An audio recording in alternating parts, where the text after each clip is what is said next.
सभी बच्चों को नमस्कार। मादी शर्मा जीएस प्लेनेट ऑफिशियल के डिजिटल प्लेटफॉर्म पर आप सभी का स्वागत करता हूं। प्यारे बच्चों, ये वीडियो उन सभी बच्चों के लिए जो आगामी प्रयोगशाला सहायक भर्ती और होम साइंस जिनका विषय था 12th क्लास में, ठीक है, तो जो प्रयोगशाला सहायक गृह विज्ञान की तैयारी करना चाहते हैं, ये वीडियो उन सभी बच्चों के लिए है।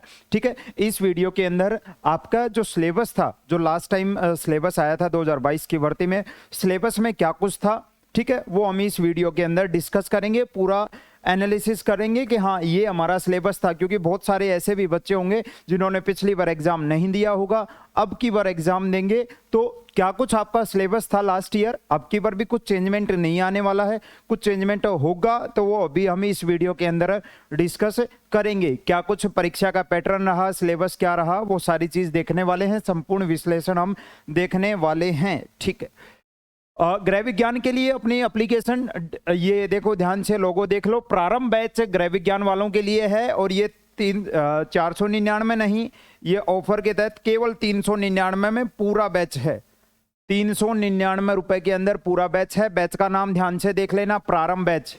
प्रारंभ बैच एप्लीकेशन कौन सी है? एप्लीकेशन कुछ ऐसी, जीएस प्लेनेट के आगे ऑफिशियल जरूर लगाना। जब आप प्ले स्टोर के ऊपर जाओगे आपको इस तरीके की एप्लीकेशन दिखाई देगी, जीएस प्लेनेट ऑफिशियल के नाम से, पूरा नाम लिखना ऑफिशियल। ठीक है, ये मेरे नंबर हैं जिनके ऊपर भी आप कॉल मैसेज, व्हाट्सएप मैसेज करके आप ऐप का लिंक ले सकते हो 9817019664 के ऊपर। ठीक है ना, चलो भाई, और ये हो गई बातें। अब आते हैं सीधा अपनी परीक्षा के पैटर्न के ऊपर। ठीक है, एक पेपर होगा लास्ट टाइम की तरह, बता रहा हूं 2022 के, अब की बार क्या चेंजमेंट हो सकता है वो सारी चीजों पे हम चर्चा करेंगे, है ना। ये शायद आपको अच्छे से दिख पा रहा होगा बच्चे। ठीक है, ध्यान से सुनना, मैं बोल के बताता हूं, अगर कोई चीज ना भी दिखे तो, कोई चीज ना भी दिखे तो मैं बोल के बताता हूं आपको। पेपर एक ही है, पेपर एक है, पेपर एक है, उसके दो पार्ट थे। एक पेपर के दो पार्ट थे, दो सेक्शन थे, एक भाग ए और एक भाग बे। ठीक है ना, दो सेक्शन है। एक सेक्शन जिसमें बच्चे आपके 50 क्वेश्चन, 100 अंक के, 50 क्वेश्चन कितने अंक के? 100 अंक के, और 100 क्वेश्चन दूसरे आपके भाग में, 100 क्वेश्चन 200 अंक के। ठीक है ना, तो टोटल 150 नंबर का आपका पेपर होगा। 150 क्वेश्चन का, 150 क्वेश्चन का आपका पेपर होगा। एक क्वेश्चन 2 नंबर का है, इसलिए टोटल ये आपके हो गए 300 नंबर का पेपर। कितने का? 300 का। अच्छा, कितना समय आपको मिलेगा? 3 घंटे का आपको समय इसके लिए, पेपर के लिए मिलेगा। भाग ए है जो राजस्थान जीके है, भाग ए में राजस्थान जीके है, और भाग बे जो है वो आपके सब्जेक्ट का पेपर है। सब्जेक्ट यानी होम साइंस का पेपर है। किसका? होम साइंस का। तो आपको पेपर का पैटर्न समझ में आया होगा। 150 क्वेश्चन आएंगे, 50 राजस्थान जीके के और 100 आपके किसके? होम साइंस के, गृह विज्ञान के। ठीक है ना, 3 घंटे का पेपर होगा। नेगेटिव मार्किंग होगी इनके अंदर। ठीक है, नेगेटिव मार्किंग 1/3 रहेगी आपकी। नेगेटिव मार्किंग कितनी? 1/3 आपकी क्या रहेगी? नेगेटिव मार्किंग इसके अंदर रहेगी।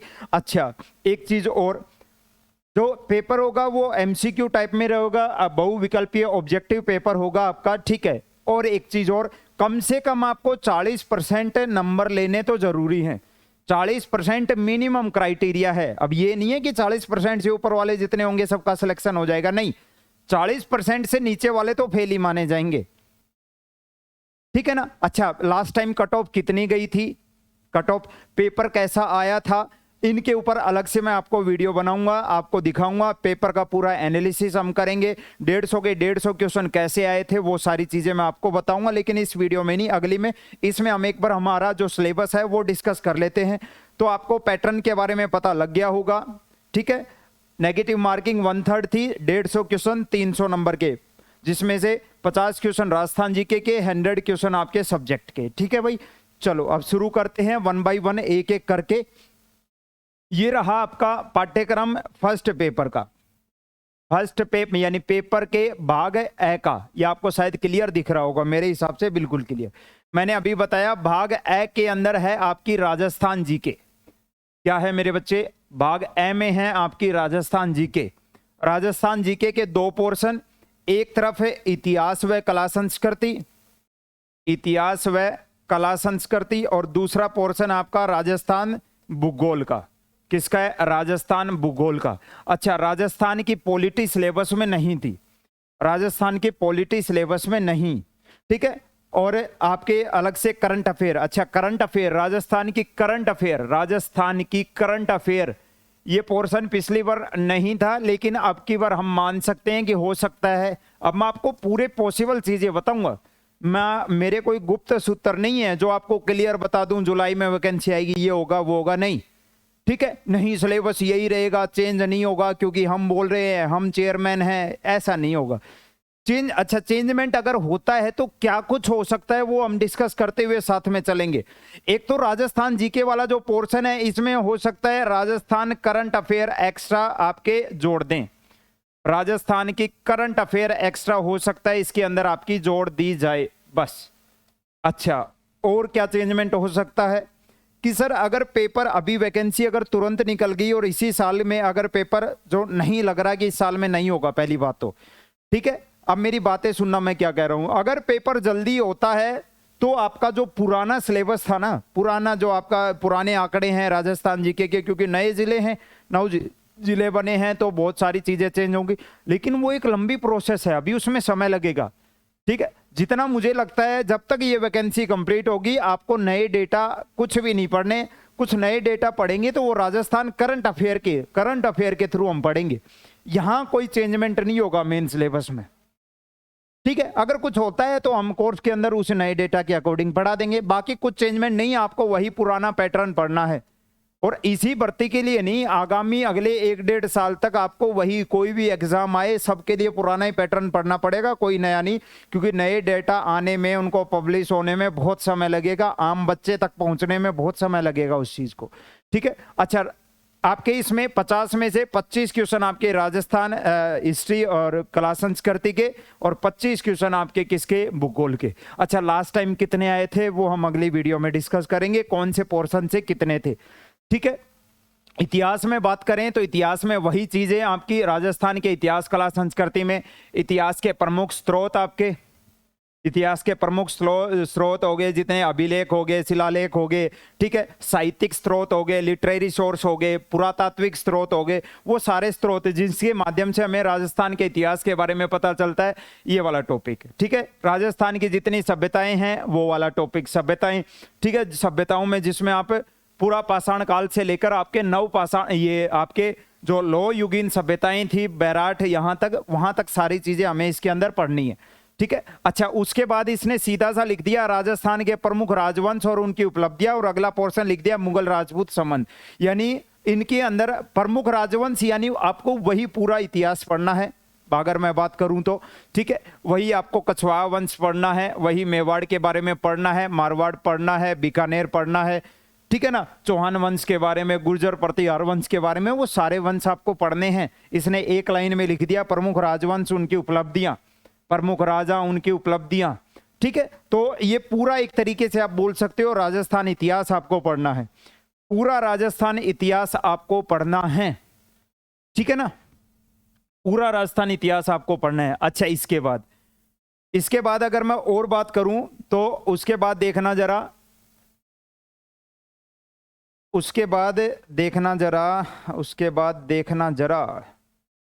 ये देखो भाई, फिर आपके ये कल्चर के टॉपिक हैं। कल्चर में वही सारी चीजें जो आप पढ़ते आ रहे हो, कल्चर में देखो, अगर ये इतना करने की जरूरत नहीं है, मैं सिंपल सा बता देता हूँ, पूरा राजस्थान इतिहास आपको पढ़ना है, पूरे कल्चर के जितने टॉपिक हैं आपको पढ़ने हैं, लोक देवी, लोक देवता, ठीक है ना। अच्छा, उसके बाद आभूषण, वस्त्र, वेशभूषा, प्रमुख स्थापत्य कला में बात करें, प्रमुख मंदिर, प्रमुख मस्जिद, मीनार, मकबरे, ठीक है, ये सारी चीजें आपको पढ़नी है। महत्वपूर्ण किले, स्मारक, संरचनाएं, प्रमुख महल, स्थापत्य कला की प्रमुख विशेषताएं। अच्छा, ये राजस्थान का देखो फिर से इतिहास का टॉपिक डाल दिया ना, धार्मिक आंदोलन कर सकते हो, इतिहास के थ्रू पढ़ लो, कल्चर के थ्रू पढ़ लो, लोक देवी देवताएं, चित्रकला, ठीक है ना, शैलियां, हस्तशिल्प, ये आपके वही टोटल पूरा सिलेबस आपका दे दिया, कला संस्कृति का पूरा, यानी इतिहास और कला संस्कृति आपको पूरा पढ़ना है, कोई टॉपिक आपको नहीं छोड़ने हैं, कोई टॉपिक आपको नहीं छोड़ने हैं। अच्छा, ये पूरा दे रखा है, देख लो,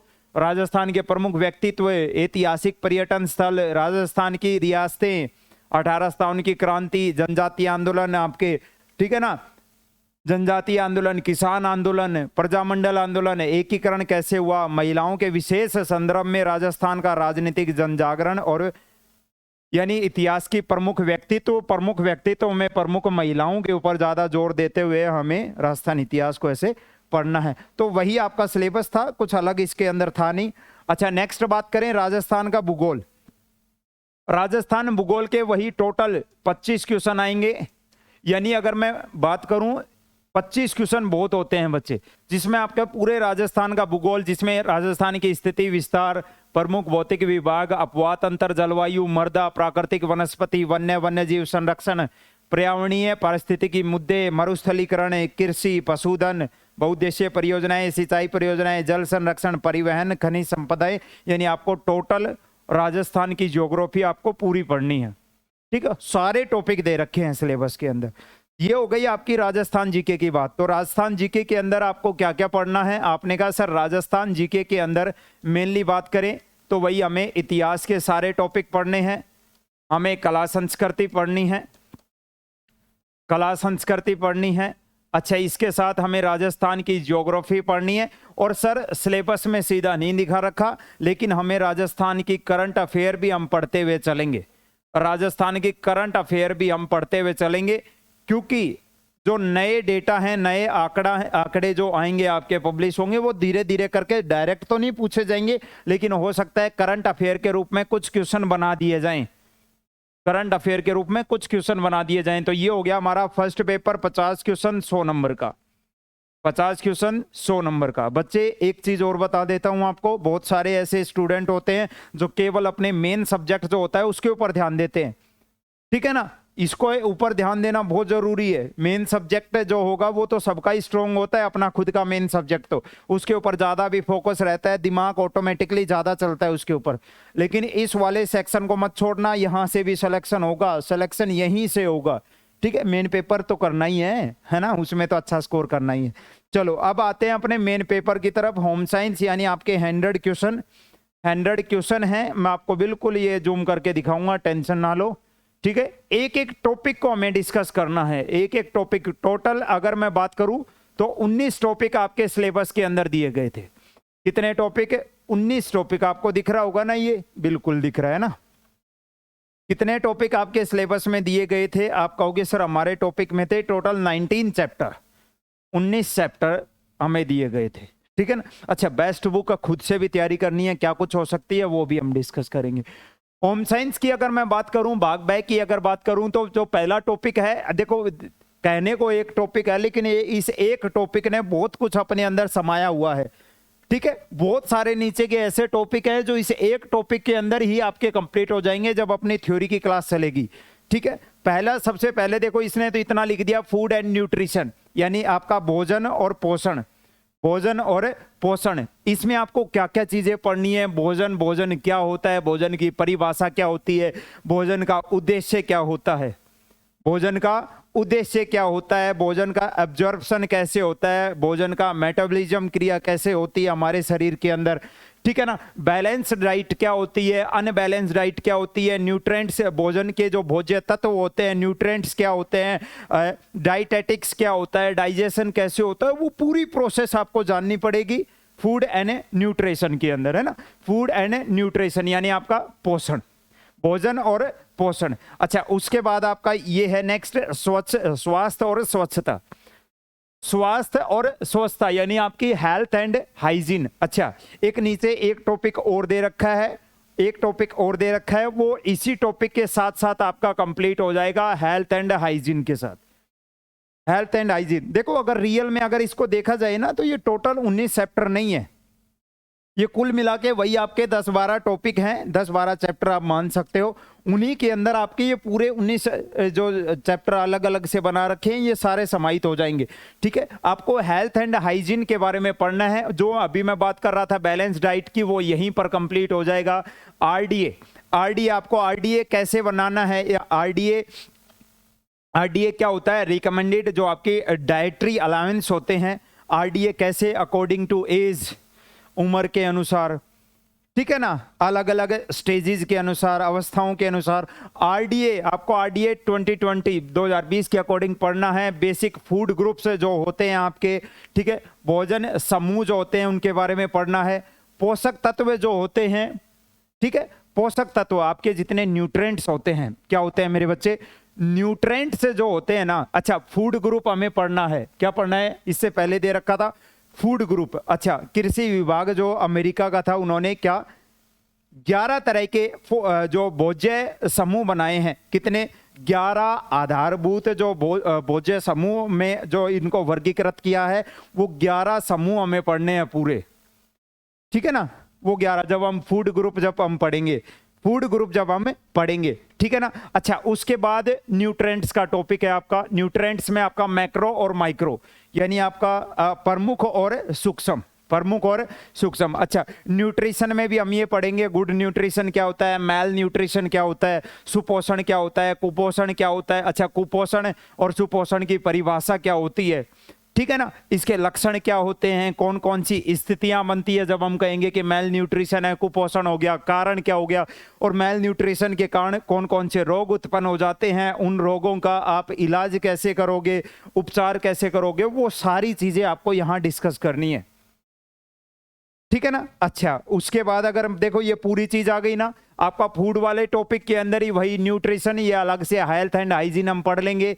बैलेंस्ड डाइट हम पढ़ेंगे, आरडीए के बारे में हम पढ़ेंगे, ठीक है। रिकमेंडेड जो डाइटरी अलाउंस होते हैं वो पढ़ेंगे। फूड ग्रुप हमें पढ़ने हैं, फूड ग्रुप हमें पढ़ने हैं। 11 आधारभूत जो भोज्य समूह होते हैं वो हमें पूरे पढ़ने हैं, ठीक है ना। अच्छा, उसके बाद आपके न्यूट्रेंट्स के बारे में पढ़ना है, मैक्रो और माइक्रो जो न्यूट्रेंट्स हैं। फूड पिरामिड के बारे में हमें पढ़ना है, ठीक है, फूड पिरामिड के बारे में हमें पढ़ना है। गुड न्यूट्रिशन, अच्छा पोषण, मेल न्यूट्रिशन के बारे में पढ़ना है। अल्प पोषण के बारे में पढ़ना है। ये देखो पर्यावरणीय स्वच्छता है, ये पर्यावरणीय स्वच्छता, ये वाला पॉइंट आपका यहीं पर कंप्लीट हो जाएगा। किसमें, स्वास्थ्य और स्वच्छता में। हाइजीन का ध्यान कैसे रखना है आपको, स्वच्छता का ध्यान कैसे रखना है, इसमें आपको खुद की स्वच्छता भी, साथ साथ में पर्यावरणीय स्वच्छता, दोनों का ध्यान। ये दोनों टॉपिक, ये वाला टॉपिक भी यहीं पर कंप्लीट हो जाएगा आपका हेल्थ एंड हाइजीन के अंदर। हेल्थ एंड हाइजीन के अंदर नीचे एक टॉपिक और होगा, वो भी आपका इसी के अंदर कंप्लीट हो जाएगा, देख लेंगे, है ना। अच्छा, उसके बाद पानी तथा इसकी जो शोधन की विधियां होती हैं, वाटर का प्योरिफिकेशन कैसे होता है, कौन कौन सी टेक्निक से हम वाटर को प्योरीफाई कर सकते हैं, उसे काम में ले सकते हैं, उसे पीने योग्य बना सकते हैं, और जितनी विधियां हैं वो सारी हम इस टॉपिक के अंदर डिस्कस करेंगे, ठीक है ना। अच्छा बच्चे, मैं देखो बताने को मैं बहुत कुछ बता सकता हूं यहां पर, बहुत कुछ बता, लेकिन इतने बड़े ये टॉपिक है ना, अगर इनको विस्तार से हम पढ़ेंगे ना, मैं बता रहा हूं इस टॉपिक, ये जो आपका होम साइंस का जो सिलेबस है, केवल भाग ब की बता रहा हूं, केवल भाग ब की बता रहा हूं, केवल भाग ब, कम से कम बता रहा हूं बच्चे, कम से कम 200 क्लास लगेंगी इसके ऊपर मेरी। अब मुझे नहीं पता बाकी सब 50 क्लास में करवाएं, 60 क्लास में करवाते हैं, 70 क्लास में, डजेंट मैटर, मुझे दूसरों से मतलब नहीं है। मुझे इतना पता है कि मैं कम से कम 200 क्लास के अंदर ये केवल आपको ये सेकंड जो पोर्शन है वो करवाने वाला हूं, ठीक है। यानी अगर आप आगे चल के आप अपने नेट जेआरएफ की भी तैयारी करते हो तो कुछ चीजें, कुछ चैप्टर एक्स्ट्रा हैं जो आपको अलग से पढ़ने पड़ेंगे। बाकी आपको पूरा देखो, जल्दी बैच मैंने इसलिए ये शुरू किया है ताकि हमें समय मिले पूरा पढ़ने के लिए, ठीक है, पूरा समय मिलेगा। अभी एकदम से हमें कोई जल्दबाजी है नहीं, ठीक है। बाकी जब आप देखो, आप नेट जेआरएफ की तैयारी करते हो, 5-5, 6-6 हजार रुपए आपकी फीस के लिए जाते हैं। मैं आपको गारंटी बता रहा हूं, जितना वो नेट जेआरएफ के कोर्स के अंदर पढ़ाते हैं ना, सेम उतना ही लेवल आपको 399 रुपए के इस बैच के अंदर प्रोवाइड करूंगा। आराम से पढ़ेंगे, डेली एक एक क्लास 1-1.5 घंटे की, 1-1.5 घंटे की इसके ऊपर हम करेंगे, डेली 1-1.5 घंटे, और आराम से 3-4 महीने के अंदर इस चीज को हम कंप्लीट करेंगे। यानी इतना अच्छा आपका ये हो जाएगा, होम साइंस विषय जो हो जाएगा कि आपको मजा आ जाएगा पढ़ने में, ठीक है ना। पूरा मैं बता रहा हूं, कम से कम 200 क्लास लगेंगी, कम से कम 200 क्लास लगेंगी, ठीक है। नाना करते करते 40 से 50 क्लास केवल आपके पहले टॉपिक के ऊपर बन जाएगी, पहले टॉपिक के ऊपर। अच्छा, उसके बाद अगर हम आगे बात करें तो लो, इसको एक बार मिटा देते हैं, एक बार इसको मिटा देते हैं, ठीक है, वही आपको फूड पिरामिड पढ़ना है, गुड न्यूट्रिशन, बैड न्यूट्रिशन, मैल न्यूट्रिशन जो है आपका अल्प पोषण, और लास्ट में आपका वही पानी और इसकी जो प्योरिफिकेशन की जो टेक्निक्स हैं वो हमें डिस्कस करनी है। अच्छा, उसके बाद दूसरा टॉपिक है, ये बीच में साइंस का टॉपिक डाल दिया, इसको हम अलग से पढ़ लेंगे, एक सिस्टमेटिक तरीके से पढ़ते रहेंगे, इसको हम लास्ट में पढ़ेंगे। छोटा सा टॉपिक है, आराम से 1-2 घंटे के अंदर हो जाएगा, 1-2 घंटे के अंदर हो जाएगा। साइंस का टॉपिक है weights and measure and conversion of unit, भार और मापन की इकाइयों का रूपांतरण कैसे होता है, भार और मापन की इकाइयां कौन कौन सी हैं, उनका हम कन्वर्जन कैसे कर सकते हैं एक दूसरे के अंदर, है ना, वो चीजें हमें सीखनी है दूसरे टॉपिक। लेकिन ये टॉपिक थोड़ा अलग हटके है, इसको हम अलग से पढ़ेंगे, है ना। अच्छा, उसके बाद अगर मैं बात करूं आगे, तो तीसरा टॉपिक है आपका वही फूड से रिलेटेड, आपकी मील प्लानिंग से रिलेटेड। किससे रिलेटेड है? Meal planning. आप मील की प्लानिंग कैसे करोगे? मील प्लानिंग यानी आहार योजना, मील प्लानिंग। तीसरा टॉपिक आपका मील प्लानिंग के ऊपर है, ठीक है ना। हाँ ठीक है, मील प्लानिंग। एक चीज और देखो, जब हम यहां पढ़ेंगे, एक चीज मैं आपको और बता देता हूं इसके ऊपर। जब हम पहला टॉपिक पढ़ रहे होंगे, तब इसी के साथ साथ जब हम मेल न्यूट्रिशन पढ़ेंगे, हैं, हम अल्प पोषण के बारे में पढ़ेंगे, कुपोषण के बारे में पढ़ेंगे, तो यहीं से एक टॉपिक और साथ साथ में पढ़ लेंगे, क्या? फूड एडल्ट्रेशन है। यहीं पर एक टॉपिक और हो जाएगा आपका, फूड एडल्ट्रेशन हो जाएगा कि नहीं, बोलो जरा, है ना। यानी जो भोज्य पदार्थ, जो खाने के पदार्थ है, उनमें मिलावट नहीं की जाती है क्या? अच्छा, मिलावट की जाएगी, तो मिलावट को पहचाने कैसे?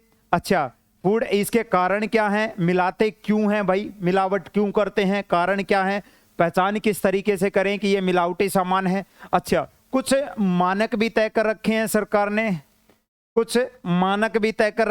एग मार्क भी है। ये सारी चीजें कौन कौन से नियम कानून है इससे रिलेटेड, फूड एडल्ट्रेशन से रिलेटेड, मिलावट से संबंधित कौन कौन से नियम कानून हैं जो बन रखे हैं, ठीक है, वो सारी चीजें यहीं पर हमारी डिस्कस हो जाएंगी। फूड एडल्ट्रेशन का जो टॉपिक है वो भी यहीं पर डिस्कस हो जाएगा, मिलावट का, ठीक है। हालांकि सिलेबस के अंदर इसको एक अलग से भी टॉपिक बना रखा है, अलग से भी। मैं बता रहा हूं ना, टॉपिक वही गिनती के आपके 10-12 हैं, लेकिन उन्हीं को तोड़ कर अलग अलग जगह लिख रखा है, और आपके सामने 19 चैप्टर की एक लिस्ट बना दी गई है, 19 चैप्टर की, है ना। ये देखना, ये भी आपको यहीं पर मिलेगा नीचे, ठीक है। अब ये देखो जरा, नेक्स्ट है आपका मील प्लानिंग, ठीक है, ये दिख रहा होगा ना आपको।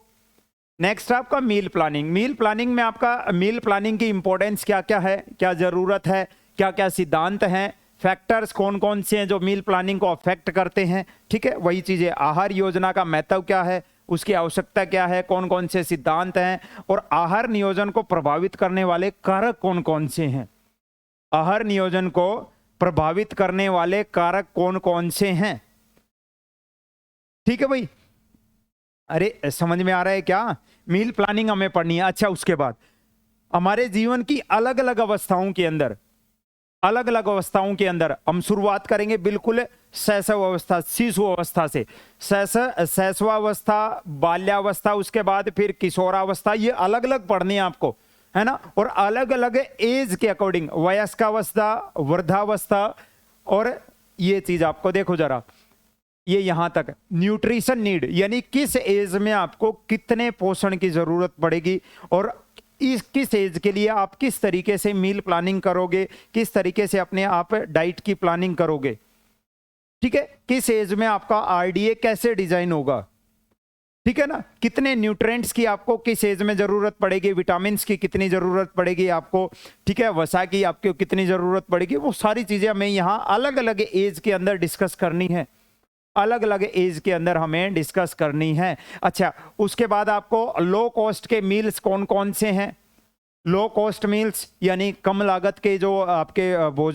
भोज्य पदार्थ हैं वो कौन कौन से, कम लागत का भोजन कौन कौन सा है कि लागत कम लगे, फायदा ज्यादा दे, उन सभी के ऊपर भी हम डिस्कस करेंगे। अच्छा, उसके बाद अलग से देखो कुछ साइकोलॉजिकल हमें कंडीशंस के बारे में भी इन कंडीशन के अंदर भी आप मील प्लानिंग कैसे करोगे, है ना।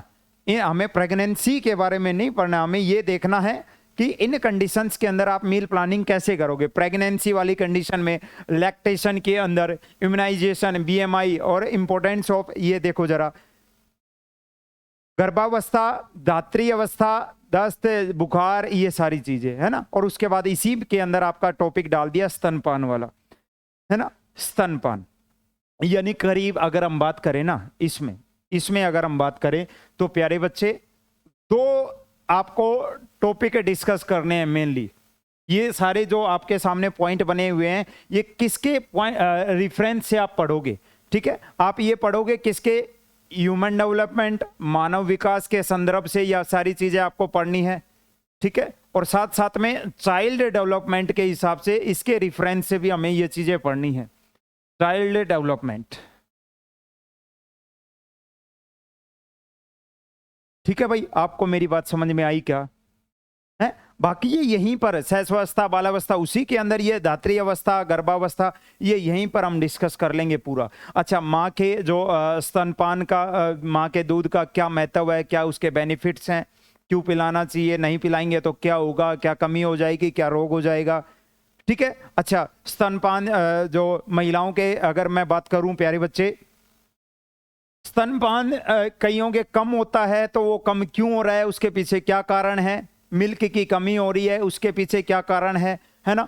उसके अंदर कैसे हम क्या कर सकते हैं, सुधार कर सकते हैं, क्या कुछ चीज़ें हमें उसमें जो प्रिकॉशंस हैं वो बरतनी चाहिए, क्या कुछ खाना चाहिए, है ना। माँ के दूध में कमी कैसे हो जाती है, कि बहुत सारे जो महिलाएं होती हैं वो सारी चीज़ें यहीं पर डिस्कस करनी है हमें। स्तनपान के लाभ के साथ साथ प्यारे बच्चे, लाभ के साथ साथ जो मैंने अभी बताया ना, स्तनपान में कमी हो जाती है, दूध की कमी हो जाती है कई महिलाओं में, वो क्यों होती है, किस कारण होती है, वो सब कुछ यहीं पर डिस्कस करना है हमें, है ना। उसके लिए आपको ये पूरा का जो सप्लीमेंट्री फीडिंग होती है वो चीज़ अब डिस्कस करेंगे, टीकाकरण के बारे में डिस्कस करेंगे, बीएमआई डिस्कस करनी है, और लास्ट में फिर वही आपका व्यायाम का, आपके एक्सरसाइज का क्या महत्व होता है, अलग अलग एज के अकॉर्डिंग हम डिस्कस करेंगे।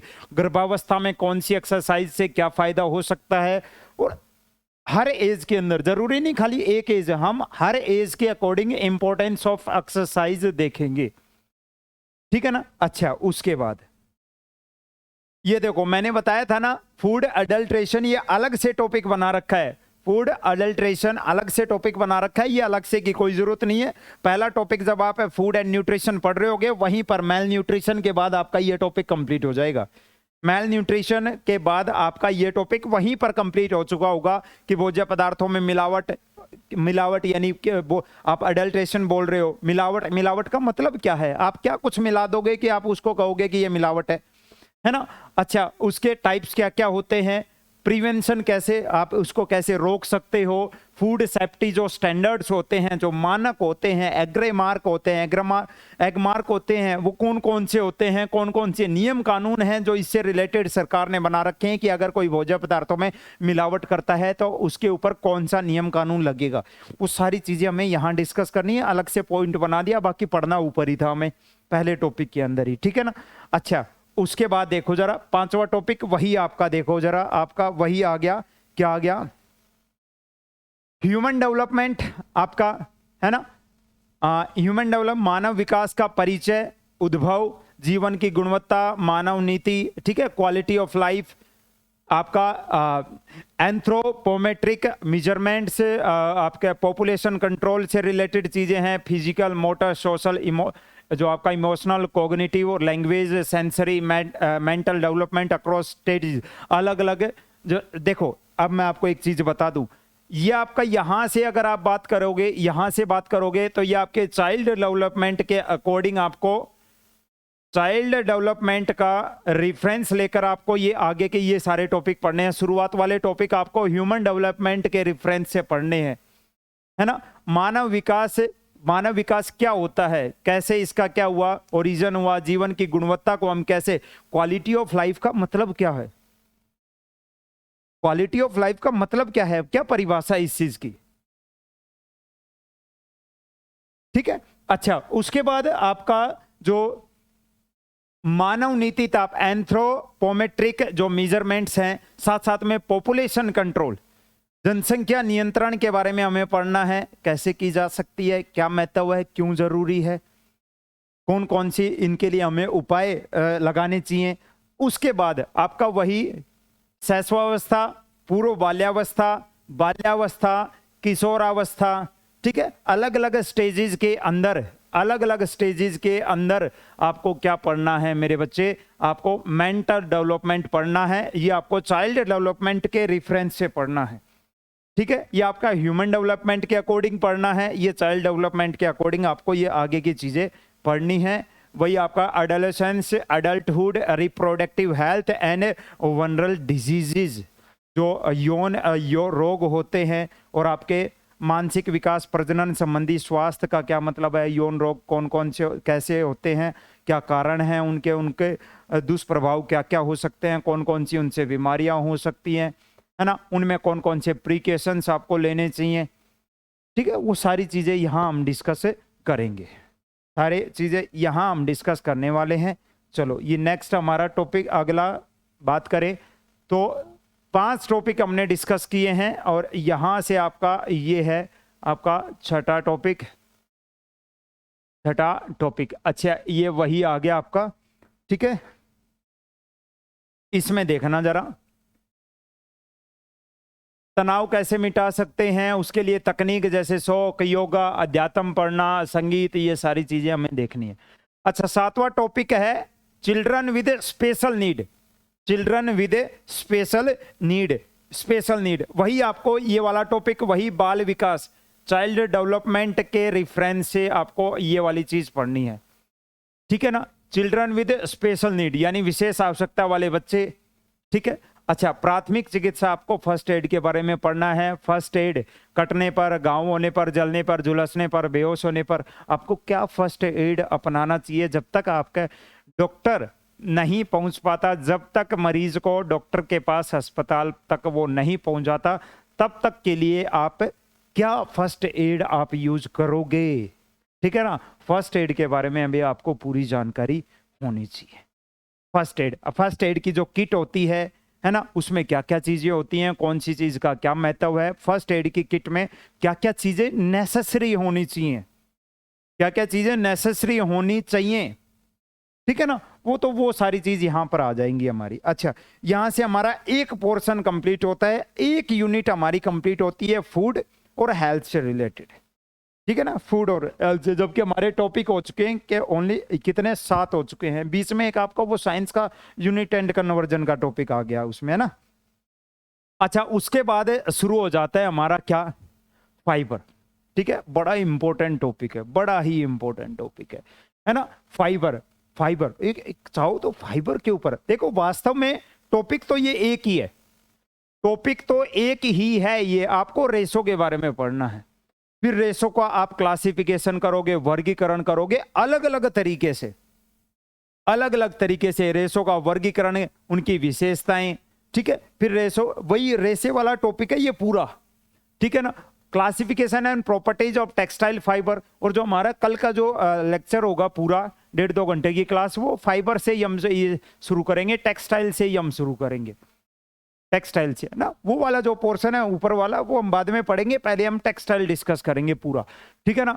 टेक्सटाइल का वर्गीकरण, विशेषताएं, ठीक है, टाइप्स ऑफ नेचुरल और जो मैनमेड फाइबर होते हैं, सिंथेटिक फाइबर आपको पढ़ने हैं, जैसे सेलुलोज के बारे में, प्रोटीन, मिनरल, नेचुरल रबर, ठीक है ना। अच्छा उसके बाद नॉन सेलुलोज जो रेशा होता है, सूती कपड़ा, लिनन, ऊन, रेशम, रेयॉन, नायलॉन, पॉलिएस्टर, एक्रेटिक, एलास्टोमेरिक, इन सब के बारे में हमें पढ़ना है पूरा अलग अलग से, अलग अलग से। मैं बता रहा हूं कम से कम इस टॉपिक के ऊपर, इस टॉपिक के ऊपर कम से कम आपकी 50 से 60 क्लास लगने वाली हैं केवल इस टॉपिक के ऊपर, ठीक है। जब तक आपको पूरा नेट जेआरएफ की फीलिंग ना आ जाए ना, जब तक पूरी नेट जेआरएफ की फीलिंग, हालांकि सिलेबस तो वही आपके 11th-12th के अकॉर्डिंग दे रखा है सारी चीजें, लेकिन हमें पूरा पढ़ना है। पूरा क्यों पढ़ना है, कारण बता देता हूं। हमारे पास भरपूर समय है अभी एग्जाम के लिए, अगले 5-6 महीने अभी हैं, 4-5 महीने तो मिनिमम मान के चलो, जबकि पूरा आप देखना, आपको कम से कम 6 महीने मिल जाएंगे इस एग्जाम में, तो आपको पूरा पढ़ना है, पूरा पढ़ना है। जब समय है तो पूरा पढ़ेंगे, जब हमें पढ़ाने में दिक्कत नहीं है, आपको पढ़ने में कोई दिक्कत नहीं होनी चाहिए, ठीक है ना। अच्छा, उसके बाद फिर आपको सूत उत्पादन प्रक्रिया के चरण, आपको यार्न कैसे बनेगा, कंस्ट्रक्शन कैसे होगा, धागे के बारे में पढ़ना है, कौन कौन से स्टेप्स होते हैं, कौन कौन सी टर्मिनोलॉजी होती है, फैब्रिक प्रोडक्शन आपको, अच्छा ये वीविंग क्या होता है, नीटिंग क्या होता है, ब्रेडिंग क्या होता है, नेट्स क्या होता है, लेसिस क्या होता है, इन सब के बारे में भी जानना है। बुनाई क्या होती है ना, गूंथना क्या होता है, जाल कैसे बनते हैं, लेसे कैसे, और वस्त्र का परिष्करण लास्ट में, यानी टेक्सटाइल लास्ट में जब पूरा कपड़ा तैयार हो जाएगा तो लास्ट में उसकी क्या फिनिशिंग होगी ना, तो टेक्सटाइल फिनिशिंग भी हमें पढ़नी है। फिनिशिंग की कौन कौन सी टेक्निक्स होती हैं, कौन कौन सी टेक्निक का क्या महत्व है, ठीक है, किस प्रकार के कपड़े पर किस तरीके से टेक्सटाइल आपकी फिनिशिंग की जाएगी, ठीक है, वो सारी चीजें यहाँ पर फिनिशिंग में, कलर और प्रिंटिंग के बारे में भी आपको पढ़ना है, कलर और प्रिंटिंग के बारे में भी आपको पढ़ना है। अच्छा, इसके बाद देखो, शुरुआत सीधा यहां से ना करोगे ना, अगर आप वस्त्र की बात करो ना, तो वस्त्र का हमारे जीवन में क्या महत्व है, अलग अलग प्रकार के आप वस्त्र पढ़ोगे, वस्त्रों का क्या महत्व है हमारे, क्या आर्थिक महत्व है, क्या सामरिक महत्व है, क्या सामाजिक महत्व है, पर्सनैलिटी को कैसे शो करते हैं कपड़े, हमारे जो वस्त्र होते हैं वो हमारे आईना होता है, सही कह रहा हूं ना। हम वस्त्र देखकर गैस कर सकते हैं सामने वाले इंसान के बारे में, वस्त्र हमारा आईना होता है, तो वस्त्र का व्यक्तित्व से क्या संबंध होता है, इनके क्या प्राइमरी और सेकेंडरी वर्क क्या होते हैं, कार्य क्या होते हैं वस्त्रों के, ठीक है ना। अच्छा, उसके बाद आपको elements and principles of design के बारे में पढ़ना है, फैक्टर इन्फ्लुएंसिंग सिलेक्शन, यानी किस, देखो अलग अलग मौसम के अनुसार, अलग अलग अकेजन्स के अनुसार, अलग अलग त्योहारों के अनुसार, अलग अलग अवसरों के अकॉर्डिंग, अलग अलग मौसम के अकॉर्डिंग, अलग अलग जलवायु के अकॉर्डिंग हम क्या करते हैं, क्लोथ्स का क्या करते हैं, सिलेक्शन करते हैं, किस टाइप की जलवायु में, किस प्रकार की आपके वेदर कंडीशन में, किस प्रकार के आपके अकेजन में, अलग अलग तरीके से हमें क्या क्लोथ्स की सिलेक्शन कैसे करनी है, वो सारी चीज हमें यहाँ डिस्कस करनी है।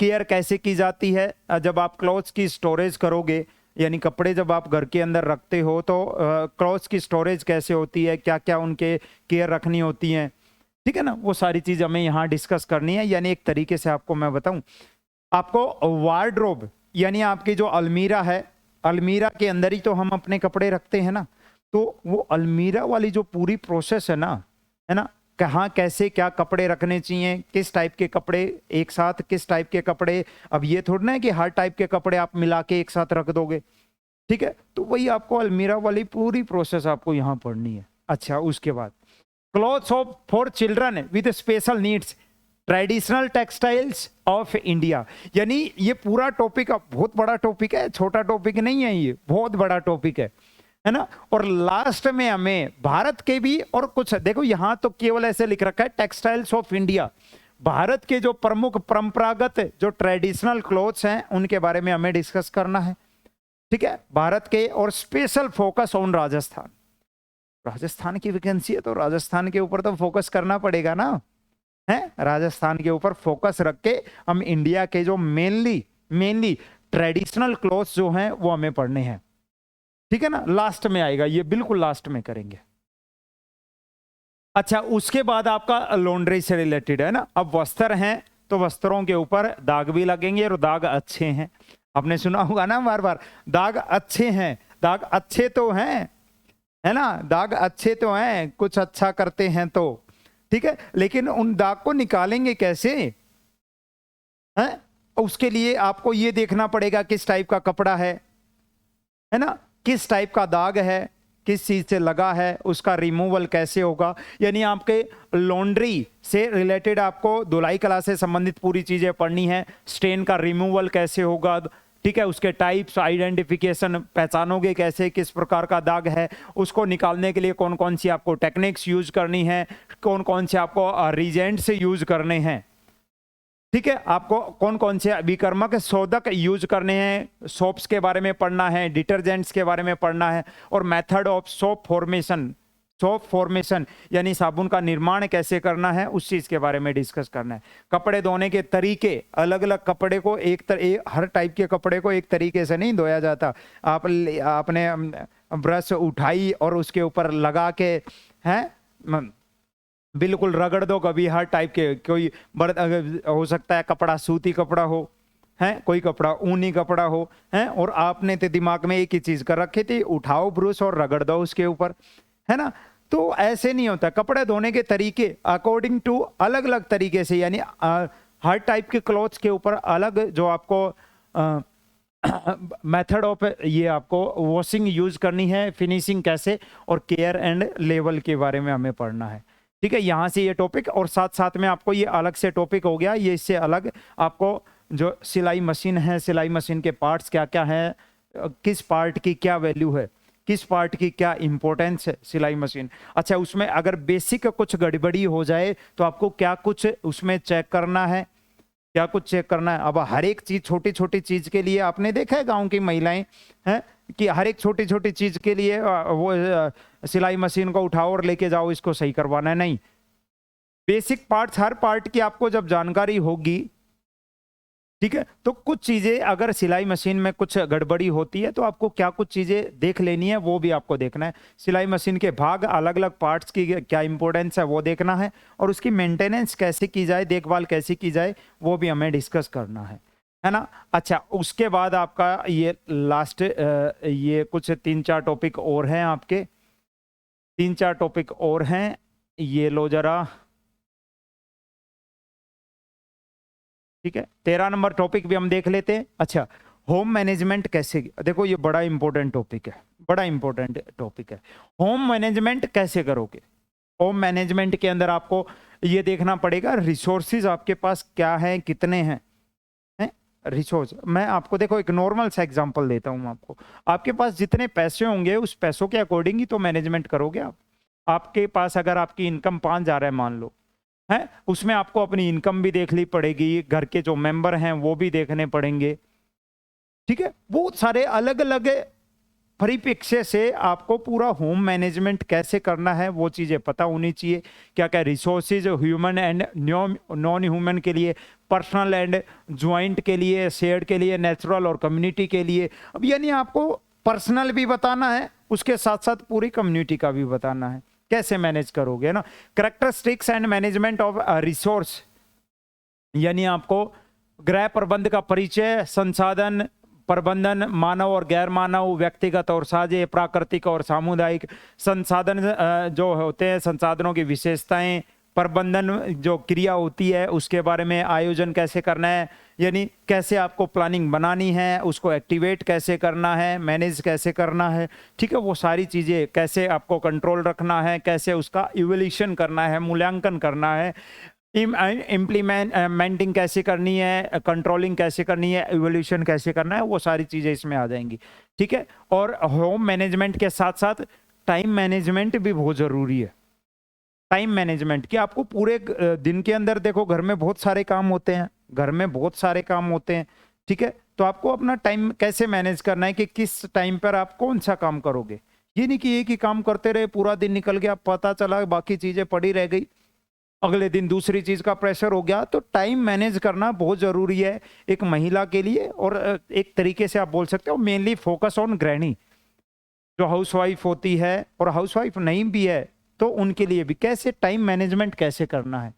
टाइम समय प्रबंधन परिभाषा उसकी क्या है, प्रभावी समय प्रबंधन के चरण क्या क्या, स्टेप्स आपको देखने हैं। Making 7 tools for effective time management. ओहो, ठीक है। पीक लोड पीरियड, यानी कुछ ऐसे भी अवसर आते हैं, मान लो आप नॉर्मल समय, एक बेसिक एग्जांपल दे रहा हूं, है ना, त्योहारों का टाइम होता है तो उस समय ज्यादा काम रहता है घर के अंदर, बहुत सारी चीजें एक्स्ट्रा, हमारे नॉर्मल डेज से बहुत सारे ऐसे काम, बहुत सारी ऐसी चीजें जो एक्स्ट्रा हमें करनी पड़ती हैं। ठीक है, तो आपका जो नॉर्मल डे होता है उसका जो आपका टाइम मैनेजमेंट का प्रोसेस है, वो चीज सेम स्टेप्स तो आप अप्लाई करोगे नहीं। जो आपके जो पीक डेज होते हैं, पीक लोड डेज होते हैं, जहां ज्यादा लोड होता है काम का, है ना, उसके लिए अलग से टाइम मैनेजमेंट होगा। ठीक है, अच्छा, ये सारी चीजें इसके अंदर दे रखी हैं। आराम, आपको आराम, अब शरीर को चलाना है तो आराम भी बीच में लेना पड़ेगा आपको। ब्रेक अवधि कैसे आपको क्या करोगे, मैनेज करोगे आप, वो सारी चीजें हमें यहाँ देखनी है। वर्क सिंप्लीफिकेशन, अच्छा काम को करने के भी कई तरीके होते हैं। एक सेम काम को आप दो तरीके से कर सकते हो। जैसे आपने सुना है ना, एक आपको यहाँ मंजिल तक जाना है, यहाँ मंजिल तक पहुंचना है आपको, है ना। आपके पास एक ये लंबा रास्ता है, एक आपके पास ये सीधा शॉर्टकट रास्ता है। काम वही, यहाँ पर ये इंसान भी पहुंचेगा और ये भी यहीं पर पहुंचेगा। कौन सा अपनाओगे? ये वाला जिसमें समय की भी बचत हो, आपके रिसोर्सेज की भी बचत हो, आपकी एनर्जी की भी बचत हो। सही कह रहा हूं ना मैं?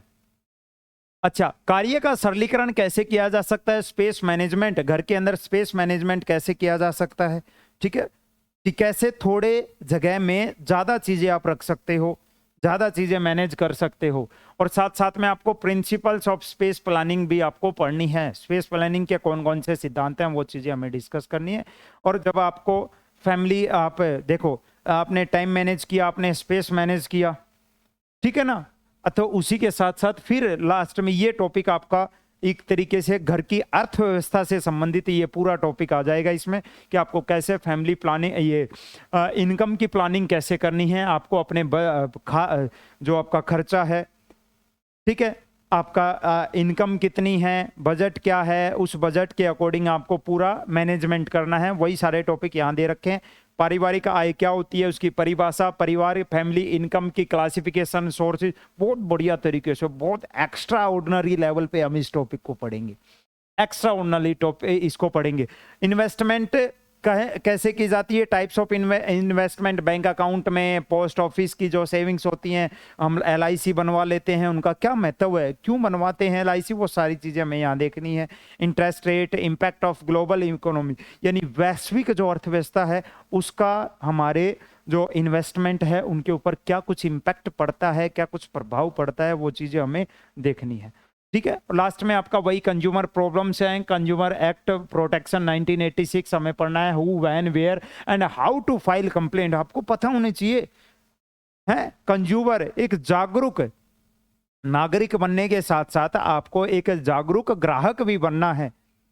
जागरूक है, आप टीवी पर ऐड देखी होगी ना, जागिए ग्राहक जागिए, है ना। तो आपको अपने राइट्स पता होने चाहिए, है ना। वो फूड अडल्ट्रेशन वाले टॉपिक से रिलेटेड करके आप इस टॉपिक को पढ़ सकते हो, ठीक है ना। अच्छा, और आपको मतलब कैसे आप कंप्लेन को फाइल कर सकते हो, क्या कुछ प्रोसेस रहेगी। डिस्ट्रिक्ट कंज्यूमर जो रिड्रेसल होता है उसके बारे में भी हमें पढ़ना है। जिला उपभोक्ता शिकायत निवारण फोरम कैसे होता है, देखो क्या क्या मैं आपको पूरा दिखाऊंगा उस फोरम को, ठीक है। लास्ट में आपका वही है कि हमारे जो मीडिया का क्या महत्व है, आपके meaning of communication and it's classification, meaning of media, ठीक है। संचार का अर्थ क्या है, संचार के वर्गीकरण, संचार के माध्यम, उनका वर्गीकरण, उनके कार्य क्या होते हैं, जो आपकी इंफॉर्मेशन टेक्नोलॉजी है, संचार प्रौद्योगिकी का क्या अर्थ है, उसका वर्गीकरण। अच्छा, आपने देखा होगा कि आपकी, मान लो आप कपड़े से रिलेटेड चीजें लेके चलो, हर चीज को आपने देखा होगा कि बहुत सारे अलग अलग एड्स आते हैं, है ना, बहुत सारे मार्केटिंग। ये एक तरीके से मैं आपको बताऊं, आपको ये चीजें जो है ना, जो मीडिया का टॉपिक है, इसको कहीं ना कहीं रिलेट करके चलना है आपको मार्केटिंग से। चीजें थोड़ा बहुत आपको, थोड़ा बहुत, ज्यादा नहीं बोल रहा मैं, प्योरली नहीं, बाकी ये मीडिया का अलग से टॉपिक, हमें संचार महत्व पता होना चाहिए, है ना, वो चीज हमें डिस्कस करनी है। और लास्ट में फिर हमें एक्सटेंशंस पढ़ना है, extension of learning and teaching, यानी प्रसार शिक्षा में अधिगम हमें पढ़ना है, शिक्षण हमें पढ़ना है, ठीक है। शिक्षण यानी ये एक तरीके से आपके पढ़ाने वाले के लिए और ये आपके पढ़ने वाले के लिए, क्या परिभाषा होती है, मीनिंग क्या होती है और इसका क्या कुछ स्कोप है, वो चीजें हमें, यानी कुल मिला के अगर देखा जाए तो आपके टॉपिक तो वही 10-12 के करीब हैं, लेकिन टॉपिक को अलग अलग बांट कर अलग तरीके से लिखा गया है।